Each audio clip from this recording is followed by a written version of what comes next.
Hiked up another $75 billion on tariffs on U.S. goods yesterday. This president could be the right person to negotiate this out, but certainly, as much as my head wants to support him, my stomach's still queasy.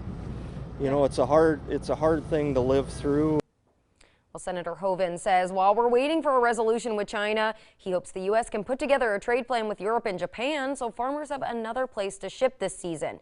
He says he's also waiting on the U.S. House to bring the USMCA to the table. Hoeven says the Senate is ready to pass it when they do, and Weckerly says it can't happen soon enough. Well, speaking of the USMCA, several Texas lawmakers say passing it should be job one for Congress when it returns from summer break. But first, they'll have to convince some Democrats who say they'll still have issues with the agreement. KX News' Anna Warnicki reports.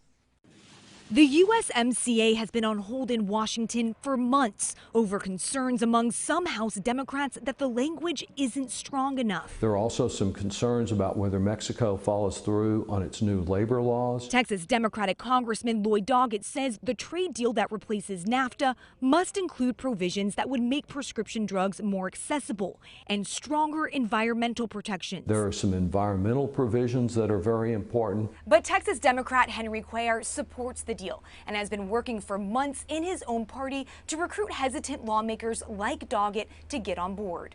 There are a lot of Democrats that want to get to a yes, and I'm hoping we can get them to a yes. The U.S. Trade Representative has been meeting weekly with Democrats to try to move this along. Texas Republican Congressman Will Hurd says the Trump administration is all hands on deck to get the deal approved in Congress as soon as possible. And Vice President Mike Pence says their efforts are paying off. Support in Congress is growing by the day. But Hurd says it's too soon to celebrate. We can't be, doing our end zone dance until we actually finally get it solved. He says a lot depends on if Democratic House Speaker Nancy Pelosi is ready to bring the USMCA to the floor for a vote once Congress returns in September. In Washington, I'm Anna Warnicki. Well, lawmakers say with farmers facing hard times, the USMCA would go a long way toward stabilizing markets and shoring up crop prices. Well, in other news, attorney